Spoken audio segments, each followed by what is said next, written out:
New and improved goji powder.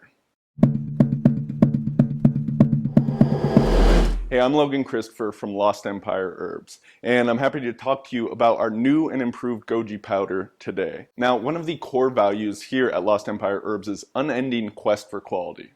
Tons and tons of companies talk about quality, right? But what does this really mean? Well, to us, it is an unending quest. So in the herbal space, in the supplement space, pretty much everyone out there says they have the best stuff.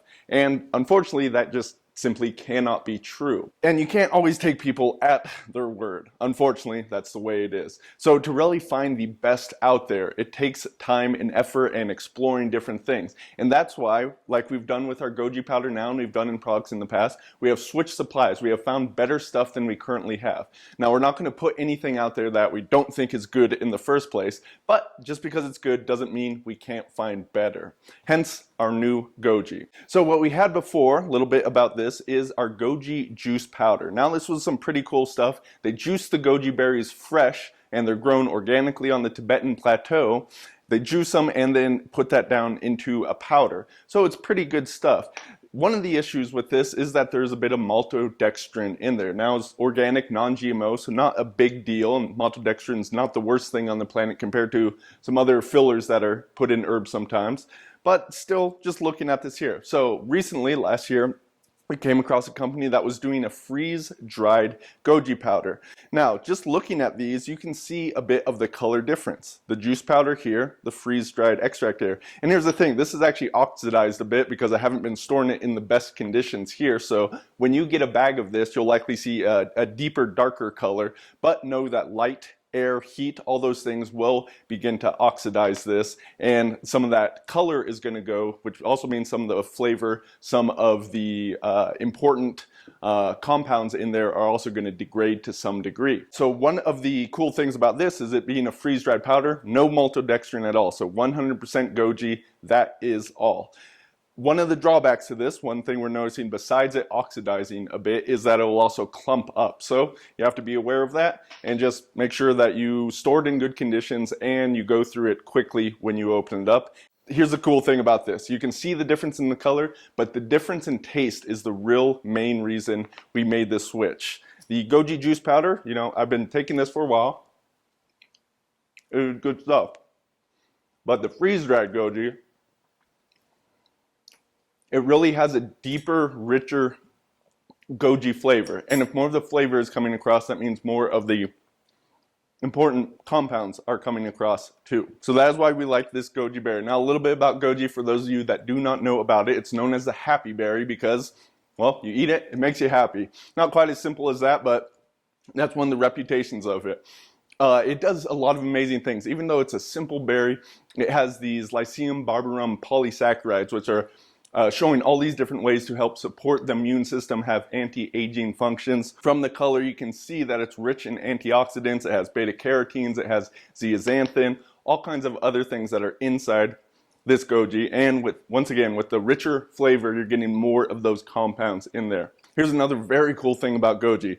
It tastes good. Can't say the same for the vast majority of the herbs that we sell here. We have a lot of bitter stuff. We have a lot of stuff that tastes, well, plainly like dirt. Goji berry is sweet in flavor, so this is very good. One of the best ways I like to use goji is in combination with other herbs. So let's say you take something like our Phoenix formula. This formula tastes more or less like dirt, and that's mostly because the shilajit has a very strong flavor in there, the black ant a bit too, so it's not the best tasting thing out there. You know, you can come to love these bitter flavors and these odd flavors that these different herbs have. But take something like Phoenix, throw a tablespoon or two of the goji in there, and it's going to make it more palatable. And that's not it. It's not just like adding sugar on top of it or fake sweeteners that so many companies do with so many things. The goji is going to enhance the benefits of whatever you add it to because it has so many benefits by itself. You can absolutely use it by itself. You can take it plain like I just did right here. You can mix it in water, but this is a great ingredient to throw in along with any other herbs. Throw it in if you're making a shake. You can do baking with this. Substitute some sweetener you're using with goji. You could use it in cookies and cakes and all kinds of things like that. Right here, me and my wife, we do homebrew kombucha, and this one right here is combined with goji, sea buckthorn, and elderberry. So we're taking several of these berries and getting some of the synergistic benefits, adding it to kombucha, making it taste quite a bit more sour and with a little bit of sweetness in there as well. The freeze-dried extract is also a great opportunity to make your own tincture if you choose. So a little bit about dosage on this. We have, once again, it's the bag, the size is going to stay the same, 250 grams. Our recommended dosage is 1 tablespoon to 2 tablespoons per day. Now, this is just a starting point. Goji berry is more of a food than it is a supplement, so feel free to do less, feel free to do more. You can really play with this. I mean, some days you might eat handfuls and handfuls of blueberries or blackberries if you go picking them, especially, right? So goji is a berry much like that, just packing a bit more of a punch in this freeze-dried extracted form. So that is the starting point, but 250 gram bag, you're gonna find 26 tablespoons in here. So at 1 tablespoon a day, it's gonna last you approximately a month. You double that, it's gonna last a little under 2 weeks.